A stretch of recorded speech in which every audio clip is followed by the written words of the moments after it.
ये maintenance department function and organisation. What are the responsibilities of the maintenance department, how it would function. तो ये चीजें अब हम यहाँ पे डिस्कस करेंगे.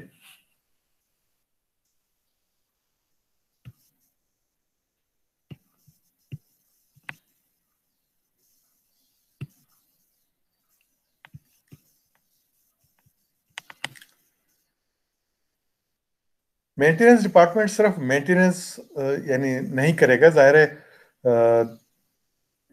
रिस्पॉन्सिबिलिटीज ओवरलैप करती हैं. ओवरलैप का मतलब ये है कि बाज काम एक के दूसरा कर लेता है, बाज का दूसरा पहले का काम कर लेता है. तो इस तरीके से ये चलता रहता है. यानी टीम में बॉलर जो है वो सिर्फ बॉलिंग नहीं करता, वो कुछ ना कुछ बैटिंग भी करता है. इसी तरह बाजों का बैट्समैनों को भी कुछ थोड़ी बहुत बॉलिंग करना होती है. So sometimes these responsibilities do overlap. लेकिन जो काम मेंटेनेंस डिपार्टमेंट के करने के हैं वो अभी हम डिस्कस कर लेते हैं कि कम से कम ये तो करना ही होगा. तो number one, planning and repairing equipment facilities to acceptable standards. Highest standard achieve करना that would be very difficult. कि आपने कोई नया प्लांट खरीदा, आप उसी हालत में इसको वापस आप ले आए, लेकिन एक्सेप्टेबल हालत में जरूर ला सकते हैं कि वो जो रिक्वायर्ड टास्क है वो फिलफिल करता रहे. तो उसके लिए हमने प्लान करना है और उसको फिर इम्प्लीमेंट करना है for repairing. Performing preventive maintenance, यानी फेलियर का हमने इंतजार नहीं करना कि फेलियर होगा और फिर हम स्टेप्स उठाएंगे. तो हमने ड्यूटीज और रिस्पॉन्सिबिलिटीज इस तरीके से लगाई होती हैं लोगों की जो हमारी टीम में होती हैं कि वो रोज कुछ ना कुछ कर रहे होते हैं. तो 60 to 70% of their work is scheduled. उसका एक चार्ट बना होगा. वो सुबह आएंगे तो उस चार्ट पे देख सकते हैं कि आज का उनका काम क्या है. तो उन रूटीन कामों में लगे रहेंगे. जो 20-30% उनका काम कम होगा तो वो जो उस दिन के टास्क में, यानी जो मेंटेनेंस इंजीनियर है वो उनके ऐड कर देंगे. ये कोई इमरजेंसी काम भी हो सकता है, कोई नया काम भी हो सकता है, डिपेंड करेगा. तो preventive developing and implementing a regularly scheduled work program for the purpose of maintaining satisfactory equipment or facility operation as well as preventing major problems. तो अचीव क्या वो कर रहे होंगे कि विदाउट मेजर प्रॉब्लम आपका इक्विपमेंट चलता रहे. तो उसके लिए जो भी है शेड्यूल करना है, इम्प्लीमेंट करना है, डेवलप करना है, वो जो टास्क है उसको वो उस तरीके से करेंगे. यानी उसके लिए कोई तरीका डेवलप करेंगे, फिर इम्प्लीमेंट करेंगे और फिर उसको अप्लाई करेंगे. प्रिपेयरिंग रियलिस्टिक बजट, ये जो भी काम कर रहे होंगे ये जाहिर है फ्री में तो नहीं होगा, उसका खर्चा होगा. वो खर्चा कहीं से तो आएगा. जो हम अपने लिए करते हैं या घर में करते हैं तो ये बजटिंग उमूमन हम नहीं करते, जरूरत पड़ गई तो बस कर लेते हैं. अगर ये चीज हम इंडस्ट्री में करेंगे तो ये नहीं चलेगा. इंडस्ट्री में हम फोर्सी करते हैं कि इतने महीने बाद ये वाली मेंटेनेंस करना होती है, इतने महीने बाद ये पार्ट चेंज करना होता है, इतने महीने बाद तेल चेंज करना होता है. इन सब के लिए खर्चा पहले से पता होना चाहिए. तो उसके लिए बजटिंग, आपने साल का जो भी खर्चा है वो मालूम करना है, वो कम हो रहा है या ज्यादा हो रहा है उसका हिसाब लगाना है और वो बजट पास करवाना है फ्रॉम द मैनेजमेंट. वो तभी हो सकता है जब आपके पास रिकॉर्ड हो. तो हमें रिकॉर्ड रखना पड़ता है और साल का हिसाब करना पड़ता है कि हम साल में किस चीज पे कितना खर्चा कर रहे हैं. इस साल इतना हुआ, अगले साल क्या होगा, क्योंकि जब इक्विपमेंट चलता है तो वो डिग्रेड भी होता है. डिग्रेड होगा ज्यादा मेंटेनेंस चाहिए होगी उसको। तो बजट का बनना लाजमी है कि कितना खर्चा होगा, ताकि मैनेजमेंट को भी पता चले कि हमारा मेंटेनेंस का बजट ये है, रॉ मटेरियल का बजट ये है, यूटिलिटीज का बजट ये है, और ये हमारा एक्सपेक्टेड मुनाफा है। अगर मुनाफा नहीं है तो वो अपनी उस फैसिलिटी को ज़ाहिर है बंद करेंगे। दुनिया में ऐसा होता है, लोग बनाते हैं और बंद कर देते हैं। पुराना इक्विपमेंट पाकिस्तान में आके बिकता है। बाहर के मुल्कों में क्या होता है, ये चीजें सारी फाइनेंस होती है फ्रॉम द बैंक, अपना पैसा इनमें बहुत कम होता है।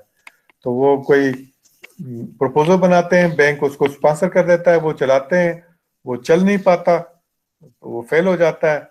जब फेल होता है तो सारा खर्चा जो है वो जिसने फैसिलिटी बनाई होती है उसका नहीं होता, बल्कि बैंकों का भी नुकसान हो जाता है। तो जो इक्विपमेंट 100 का खरीदा होता है वो 30-40 में बिक जाता है, और वो 30-40 वाले इक्विपमेंट यहाँ पाकिस्तान में इंपोर्ट हो जाता है, और यहाँ फिर लोग उसको चलाते हैं। Managing inventory to ensure parts materials necessary to conduct maintenance task are readily available. Maintenance department का काम ये है कि वो इन्वेंट्री रखे। इन्वेंट्री है कि स्पेयर्स अपने स्टोर में अपने पास रखे, इसको हम इन्वेंट्री बोलते हैं। तो अगर 10 लाख का स्पेयर आपने पास रखा हुआ है तो इसका मतलब ये कि 10 लाख रुपया आपने अपने बिजनेस से निकाल दिया है, जो कि आपको महीने का कम से कम 1 लाख कमा के दे सकता है। वो आपने शायद साल भर के लिए ब्लॉक कर दिया है। तो cost of retaining that inventory, तो वो भी आपको देखना होता है, क्योंकि अगर आपका मटेरियल अवेलेबल नहीं है आपके पास और फेलियर हो जाए और फिर उसके बाद महीना 2 महीने आपका प्लांट बंद रहे, तो जो आपने यानी पैसे बचाए थे, 10 लाख रुपए का अगर इक्विपमेंट था, स्पेयर था, वो आपने नहीं खरीदा, और फिर 2 महीने 3 महीने आपका प्लांट बंद रहता है, तो नुकसान तो ज्यादा हो गया जाहिर है। तो इसमें बैलेंस लेके आना होता है। तो ये काम भी मेंटेनेंस डिपार्टमेंट का है या मेंटेनेंस इंजीनियर का है। Keeping record on equipment services, हर एक चीज रिकॉर्ड करनी है। किस मशीन को क्या सर्विस प्रोवाइड की गई, क्या उसमें रिपेयर हुए, तो ये सारा आपके पास रिकॉर्ड में होना चाहिए, ताकि जब भी आप देखना चाहें कि ये इक्विपमेंट कितना चला है। क्योंकि बाज इक्विपमेंट मिलते तो सस्ते हैं, लेकिन फिर उनके मेंटेनेंस पे खर्चे ज्यादा हो जाते हैं। तो कास्ट ऑफ रिटेनिंग बढ़ जाता है, कास्ट ऑफ एक्वायरिंग कम होगा। तो ऐसा अगर लाइफ साइकिल एनालिसिस फिर आप करते हैं, तो अगर लाइफ साइकिल में वो आपको महंगा पड़ता है तो फिर सस्ता खरीदना फायदेमंद नहीं है। Developing effective procedures approaches to monitor activities of maintenance staff, ऐसे तरीके बनाएंगे कि आपका जो स्टाफ है वो रेगुलर काम करता रहे।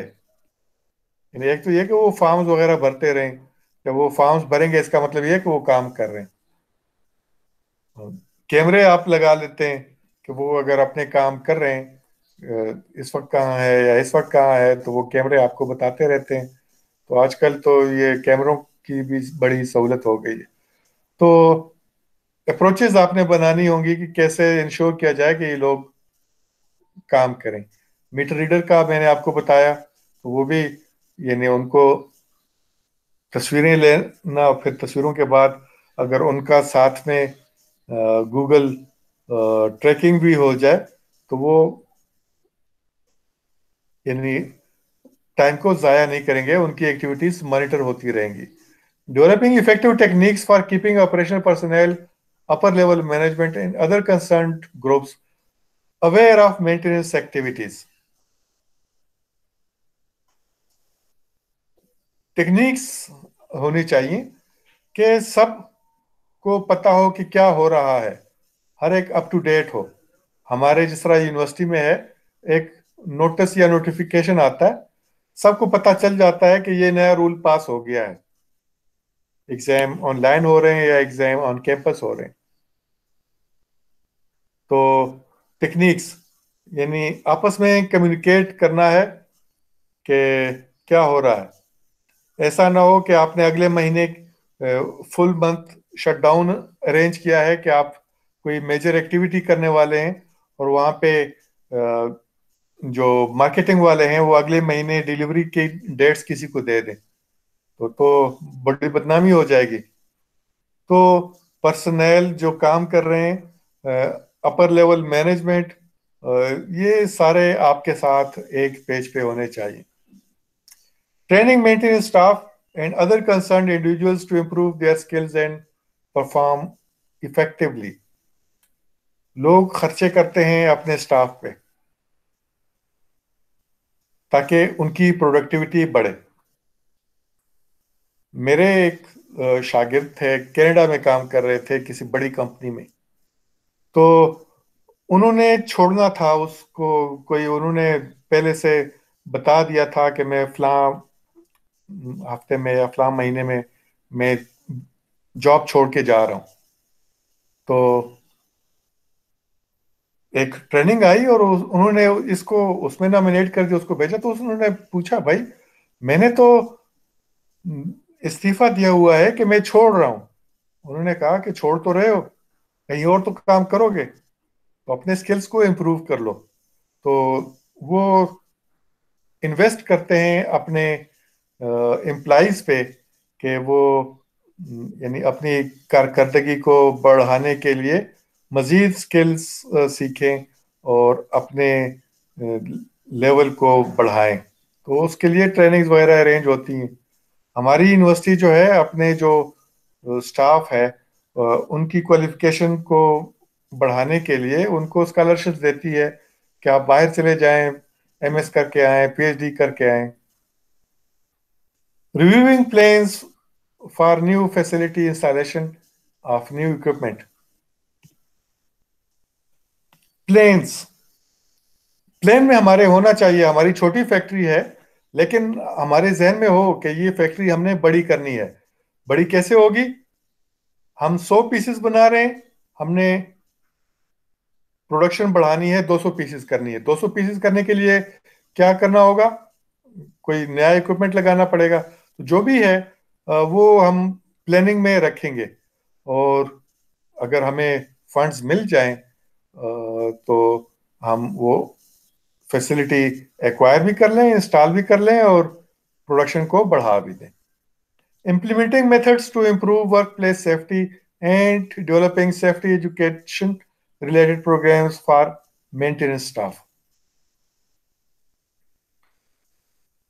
सेफ्टी बढ़ानी है, किसी को लाइफ को खतरे में डालना जो है ये बहुत ही बुरी बात है। बाज जगह यानी किसी हादसे का खतरा होता है, बाज जगह उस एनवायरनमेंट में ऐसे मटेरियल्स होते हैं जिससे कि इंसान को खतरा होता है। तो उससे बचाने के लिए जो भी प्रोटेक्टिव मेजर्स होते हैं वो हमें करते रहना चाहिए और करना चाहिए। अ, हम अपने स्टाफ को बास जगह यानी आग लगने का भी खतरा होता है, तो जो मेंटेनेंस स्टाफ है उनको इसकी भी ट्रेनिंग देते हैं कि अगर आग लग जाए तो किसकी ड्यूटी क्या होगी कि वो ये वाला काम ये वाला करे, ये काम ये वाले लोग करें। तो इस तरीके से सबको ड्यूटीज लगा दी जाती हैं ताकि यूटिलिटीज शटडाउन कौन करेगा, फायर एक्सटिंग्विशर्स कौन ऑन करेगा, कौन लोगों को इवैक्यूएट करेगा। और फिर इसकी ड्रिल्स भी होती हैं साल में एक बार दो बार। अगर आग ना भी लगे तो हमारे स्टाफ को एक मॉक इन्वायरमेंट बना के कि ये इससे आग लग गई है, आग के लिए घंटी बजा दी गई है और अब लोग अपने अपने काम पे कि जिसको जो ड्यूटी असाइंड है वो करें। तो ये है सेफ्टी बढ़ाने का। और डेवलपिंग कॉन्ट्रैक्ट स्पेसिफिकेशंस, हर एक काम मेंटेनेंस डिपार्टमेंट या मेंटेनेंस इंजीनियर नहीं कर सकता। कुछ काम बाहर से भी करवाने होते हैं जो कि स्पेशलाइज्ड है। अगर वो उसके लिए आप बंदा रखेंगे तो साल में 1 महीना करेगा, 12-11 महीने वो फालतू बैठा होगा। तो एक्सपेंसिव आदमी है वो, आप साल के लिए रख नहीं सकते। और साल में सिर्फ एक बार, एक हफ्ते या 1 महीने के लिए आपको चाहिए, तो फिर आप कॉन्ट्रैक्ट पे उससे काम करवाते हैं। उसको 1 महीने की जगह उसके 2 महीने या 3 महीने की तनख्वाह दे देंगे, लेकिन साल नहीं रखना पड़ेगा आपको उसको। तो आपको फायदा भी हो जाएगा और बचत भी हो जाएगी। लेकिन जिससे आपने काम करवाना है तो उसको ये सारी चीजें लिख के देनी होंगी, उससे साइन लेंगे। तो कॉन्ट्रैक्ट स्पेसिफिकेशन के क्या क्या उसने करना है, क्या इस कॉन्ट्रैक्ट में शामिल है, क्या नहीं है, तो वो सारा लिखा हुआ होगा। तो ये भी मेंटेनेंस डिपार्टमेंट का काम है कि इस तरह के कॉन्ट्रैक्ट्स बनाए और उस पे उसके साइन ले, और फिर उसको वो, देखे, उसको ओवरसी करे कि ये काम जो वो ये कर रहा है स्पेसिफिकेशन के मुताबिक है या नहीं। अच्छा, कुछ गाइडलाइंस हैं, 4 guidelines useful in planning and maintenance organisation. Number 1, establish reasonably clear division of authority with minimal overlap। दो मुल्लाओं में मुर्गी हराम, इसका मतलब ये है कि पता होना चाहिए कि कौन सा काम किसका है। बास चीजों में ओवरलैप हो सकता है, तो ओवरलैप कम से कम होना चाहिए, जिसमें पता नहीं चलता कि कौन ये किसका है। इस तरह थानों ने इलाका बॉर्डर रखे हुए हैं कि इस सड़क पे एक तरफ ये वाला थाना है, दूसरी तरफ दूसरे थाना है, दरमियान में हो तो खतरा है कि दोनों थानों में से एक भी आपको रिपोर्ट नहीं लिख के देगा। वो कहेगा फलां ले ले, दूसरा कहेगा फलां ये रिपोर्ट ले ले। तो क्लियर डिवीजन ऑफ अथॉरिटी होना चाहिए। तो अगर आपने अथॉरिटी किसी को दे दी है तो फिर रिस्पॉन्सिबिलिटी भी आप उसकी फिक्स कर सकते हैं। अगर अथॉरिटी नहीं दी और रिस्पॉन्सिबिलिटी आप उससे मांग रहे हैं तो ये ठीक नहीं है।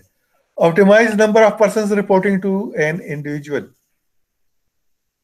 एक आदमी एक वक्त में कितने लोगों को हैंडल कर सकता है?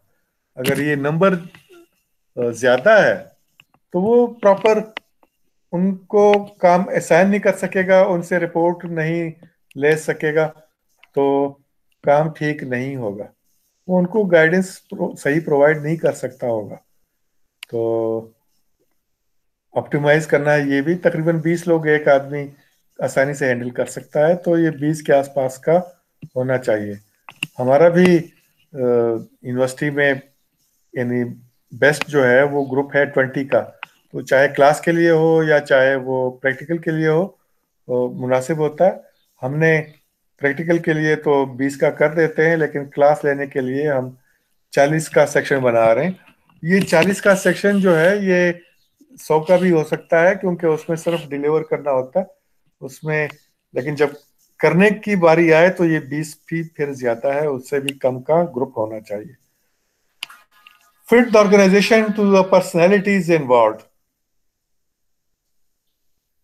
बाज़ औक़ात कोई बंदा है, उसकी स्पेशलिटी है, तो जो उसकी स्पेशलिटी है, जो उसको अच्छा आता है, वो उससे ज्यादा करवाना चाहिए। अब कोई बंदा है वो यानी इलेक्ट्रिकल को भी अच्छा समझता है, मैकेनिकल को भी अच्छा समझता है, तो आप इलेक्ट्रिकल के लिए अलग बंदा रखें और मैकेनिकल के लिए अलग बंदा रखें तो ये कोई इतना अच्छा नहीं है। तो आप इस तरह कर सकते हैं, इसको इलेक्ट्रिकल और मैकेनिकल दोनों प्रोवाइड करें, और उसके नीचे जो दो आपने मैनेजर्स दे दिए हैं वो स्पेशलाइज्ड बेशक हो, एक इलेक्ट्रिकल का हो एक मैकेनिकल का हो।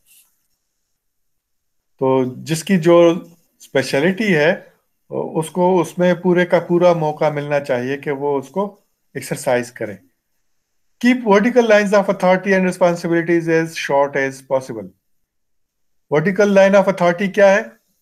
से आप हैं, तो अगर आपका कोई टीचर है वो सही नहीं पढ़ा रहा, एक तो ये कि आप उस टीचर से खुद बात करें कि ये काम अगर इस तरह से हो तो अच्छा है।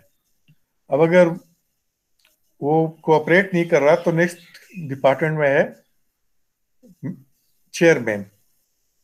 तो आप चेयरमैन के पास जाके अपने लिए जो सहूलत आपको चाहिए वो ले सकते हैं। लेकिन अगर चेयरमैन भी नहीं वो कर पा रहा तो नेक्स्ट है डीन। तो आप डीन के पास जाते हैं। तो अगर डीन भी नहीं कर सकता तो फिर आप जाते हैं वीसी के पास। तो ये अब कितने स्टेप्स हो गए? टीचर, चेयरमैन, डीन और फिर वीसी, चार। तो अगर आजादी है आपको, यानी कि बाज़ औक़ात हम कर देते हैं कि ठीक है आप फर्स्ट लाइन को छोड़ दें, टीचर को छोड़ दें, सीधा चेयरमैन के पास जाएं। या अगर हम टीचर हैं तो हमें आज़ादी हो कि हम चेयरमैन को छोड़ दें, सीधे डीन के पास जाएं, या चेयरमैन डीन को छोड़ के सीधे वीसी के पास जाएं। तो ये वर्टिकल लाइन ऑफ अथॉरिटी है, इसको हम शॉर्ट कर रहे हैं इस तरह से। तो इससे जो इंफॉर्मेशन है वो आसानी से जल्दी ऊपर पहुंच जाती है और जल्दी उस पर डिसीजन आ जाता है।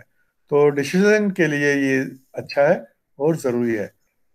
अच्छा, ये जो मेंटेनेंस डिपार्टमेंट है ये सेंट्रलाइज्ड या डिसेंट्रलाइज्ड कैसे हो सकता है? तो ये यानी जिस तरह अभी हमने लाइन ऑफ रिस्पॉन्सिबिलिटी की बात की कि ये लाइन ऑफ अथॉरिटी के ये छोटी होनी चाहिए, तो इस तरह से हमने मेंटेनेंस डिपार्टमेंट की भी बात कर लेते हैं। तो मेंटेनेंस डिपार्टमेंट जो है ये एक तो हो सकता है कि जहाँ पे से पेशावर में आपका ऑर्गेनाइजेशन है तो ये पेशावर के लिए ही है।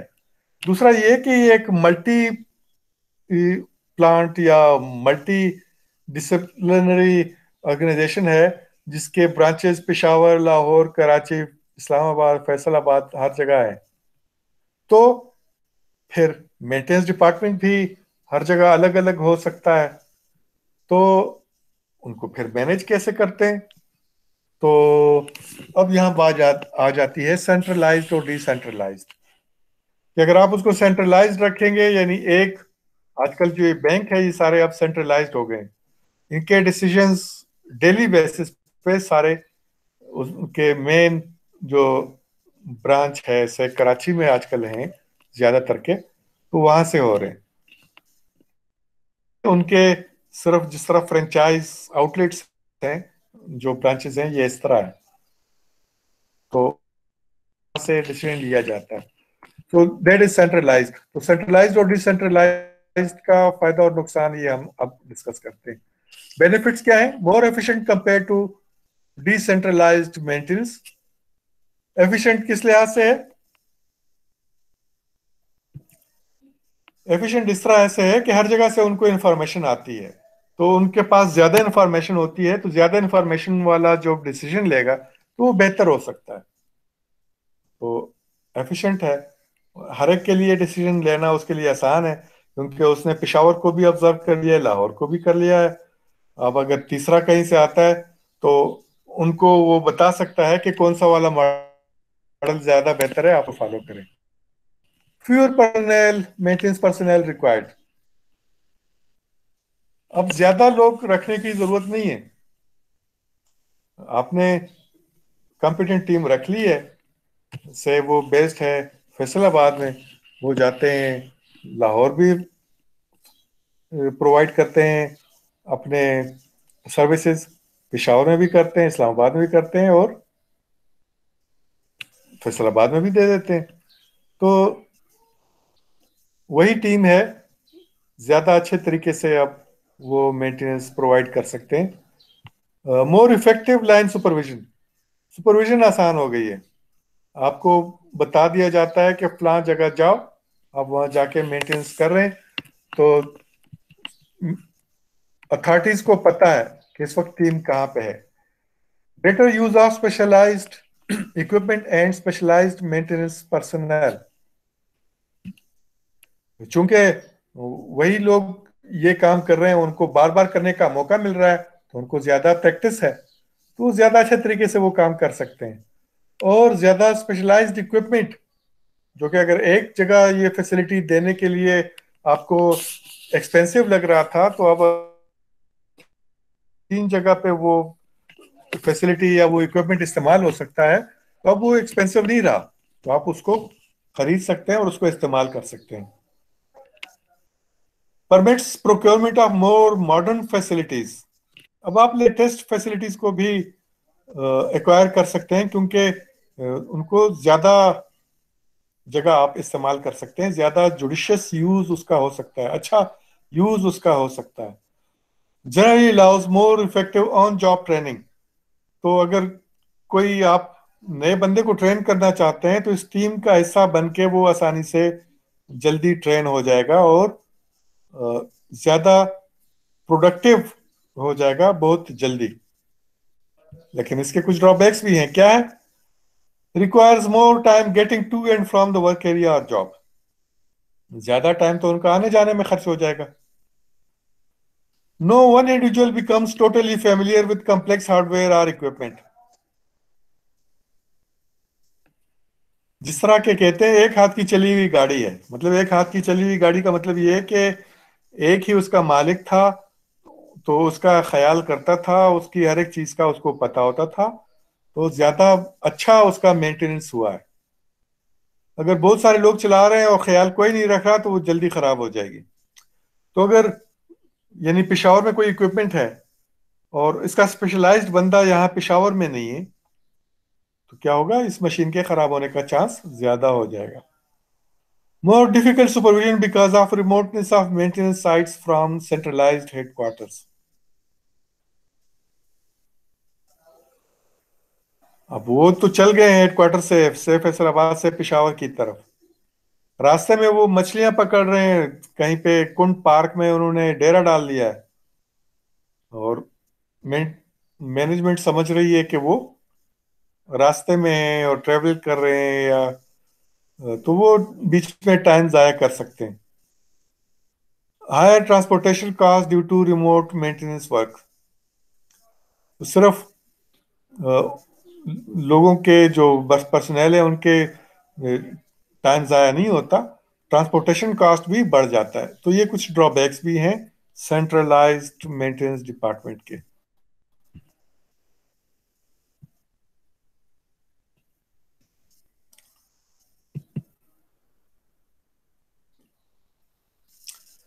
लेट अस सी प्रायोरिटी ये क्या है। यानी काम तो आपको आते रहेंगे, किस तरतीब से आप उनको करेंगे उसको हम कहते हैं प्रायोरिटी। तो हम प्रायोरिटी 1 2 3 इस तरह कर लेते हैं और उनके हमने नाम भी रख लिए हैं। मसलन इमरजेंसी प्रायोरिटी, अर्जेंट प्रायोरिटी, और तीसरा नाम ही प्रायोरिटी है।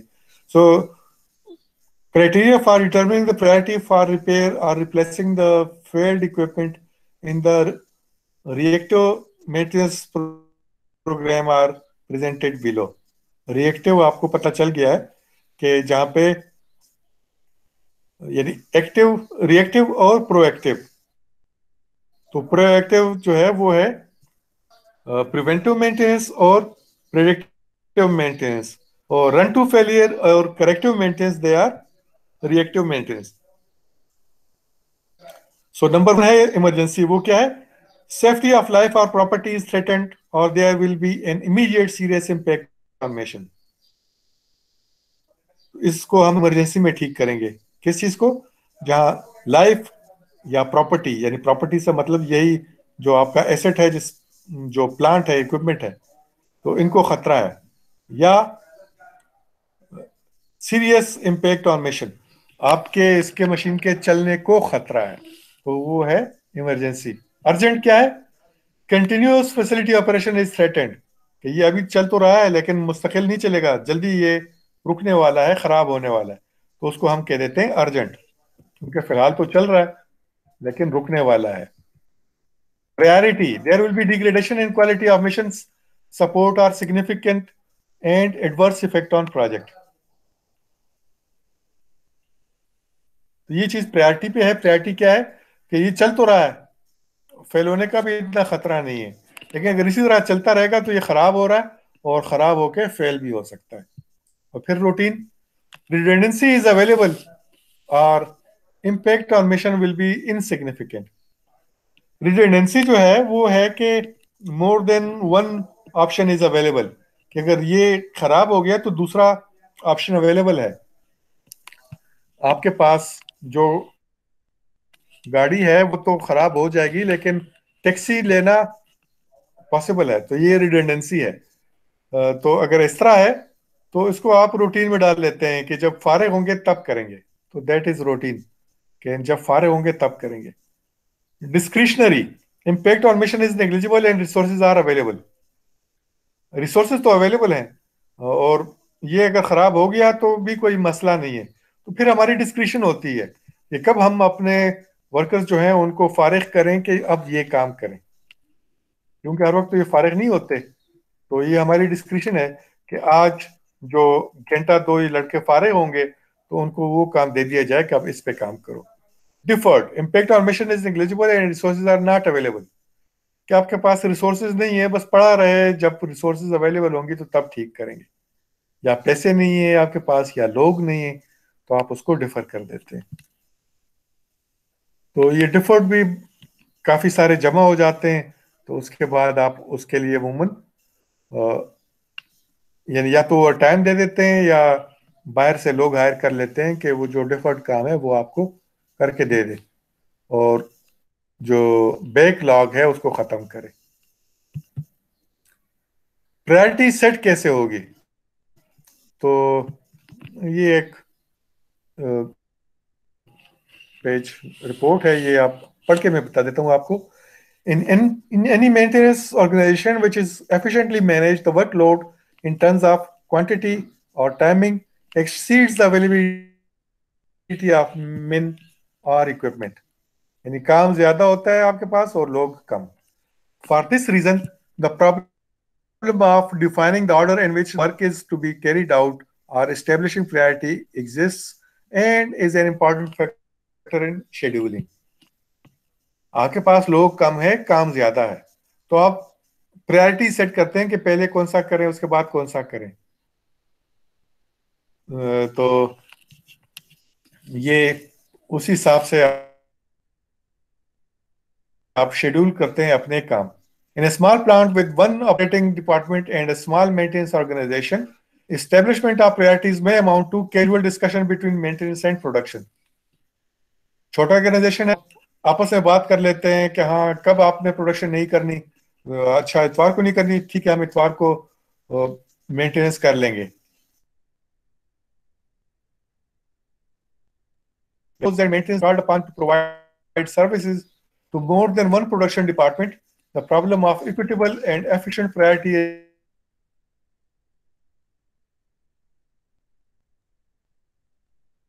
सबके प्लान। तो हर एक सेक्शन का हेड आपसे कह रहा होगा कि मेरा काम कर दें, मेरा काम कर दें। तो आप फिर उसमें से देखेंगे कौन सी प्रायोरिटी बनती है, किसका पहले करना है। One of the most serious problem in maintaining good relations with maintenance and production departments is in this sphere. Too frequent, too frequent personalities working conditions, accessibility, and geographic location with respect to central shop influence the order of work assignment. This may decrease the overall efficiency of the plant.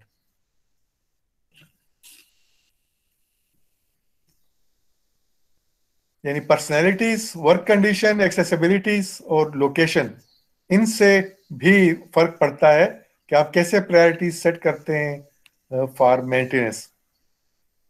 तो इसको efficiently करना है। The means for determining work priority figures most importantly in the establishment of work scheduling system. On the surface, a solution to this problem would reserve decisions concerning priorities to an individual who is in position to judge the effect on overall plant performance। तो ये decision जो है वो ऐसा आदमी करे जिसको पूरे प्लांट का पता हो। हर एक सेक्शन हेड तो यही कहेगा कि उसका काम पहले हो, लेकिन जो ओवरऑल मैनेजर है, जनरल मैनेजर, जो इस पोजीशन में है कि उसको सब नजर आ रहा है कि कंसिक्वेंसेस क्या है, तो वो अगर प्रायोरिटी सेट करे तो ज्यादा बेहतर है। In a plant of any size, it is usually most effective to handle such decisions at lower level of management, with the plant manager having the final say when no decision is the priority of work can be reached। तो plant manager अगर ये फैसला करे सबके साथ consultation में इन सबको एतमाद में लेके तो वो ज्यादा बेहतर है. A method has been proved satisfactory in many instances has been to assign a rough allocation of craft manpower to each production department, then to establish the priority of work within each department by consultation with its supervision. यानी आपका बंदा maintenance का हर एक department में हो, और फिर आप अपने बंदों से रिपोर्ट लें और उसकी रोशनी में फैसला करें. When it is necessary to vary the location of men, this should be done by negotiation between production department to arrange a mutually agreeable exchange. If such a reallocation cannot be concluded, as a last resort, the plant manager must make the decision. तो ये चंद तरीके हैं कि पहले काम किसका कहाँ पे होना चाहिए, उसको डिसीजन कैसे लेना है, ये हमने डिस्कस किया है.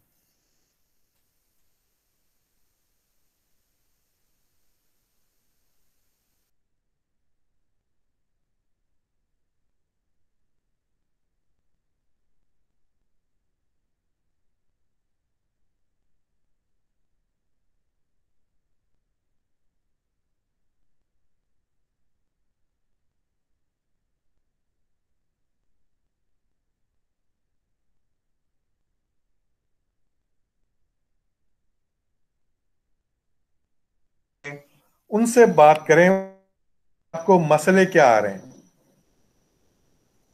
Set maintenance goals. These goals take into consideration existing deficiencies and identify targets for improvement.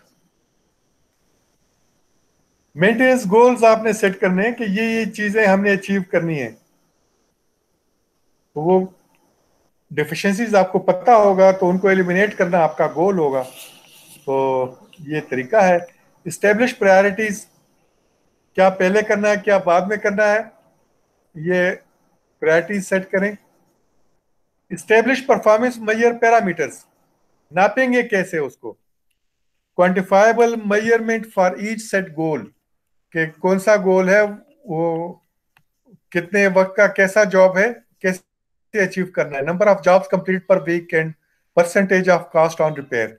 Cost of repair कम करना है, कंप्लीटेड जॉब्स ज्यादा करनी है, तो ये हमारा मेजरमेंट गोल है. Establish short and long range plans, यानी एक दिन में क्या करना है, एक हफ्ते में क्या करना है, एक महीने में क्या करना है. इस तरीके से आपने गोल सेट करने हैं और उनको एक ईयर पे फैलाना है, तो आपके एक ईयर का प्लान आ जाएगा. The long range plan is more strategic in nature and identifies important goals to be reached within 3 to 5 years. तो सालों के जो है वो अलग होते हैं. सालों में आप क्या इस्टेब्लिश करना चाहते हैं कि इस प्लांट की एफिशिएंसी कैसे बढ़ाई जाए, प्रोडक्शन कैसे बढ़ाई जाए, नया प्लांट अगर लेंगे वो कैसे ज्यादा बेहतर काम कर सकता है. Document both long and short range plans and forward copies to all concern.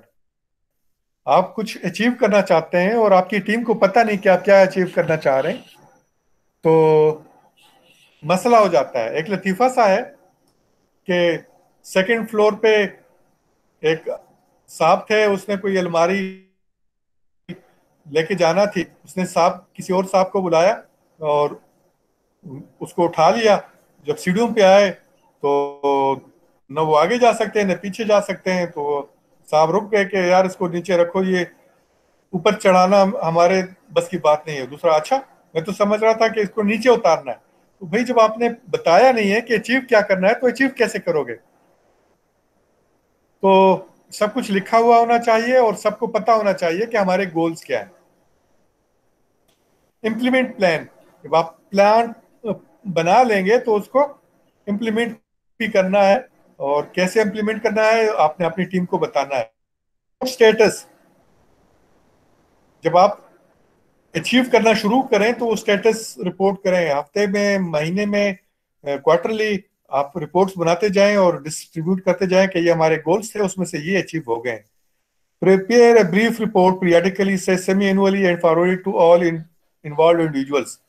The report contains for each objective identified in the short-range plan information on actual and potential slippage of schedule and associated causes.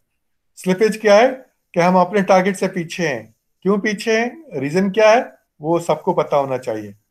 और आखिर में examine progress annually.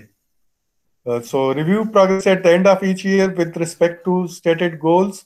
Develop a new short-range plan for the following year by considering the goals identified in the long-range plan and adjustments made to the previous year's plan, schedule, resources, cost, and so on. ये जो चीजें हमने की हैं, यानी plan, schedule, resources, ये पिछले साल कैसे थे, अगले साल क्या होंगे, उनके लिए एडजस्ट करना है। तो ये है हमारा इफेक्टिव मेंटेनेंस प्रोग्राम मैनेजमेंट के, कैसे इफेक्टिव मेंटेनेंस प्रोग्राम हम चला सकते हैं। तो ये आज का काम था, कंप्लीट हो गया है। अब अगर आपका कोई सवाल है तो आप लोग अब पूछ सकते हैं। Now okay. We are open to questions. जी, आपके सवाल।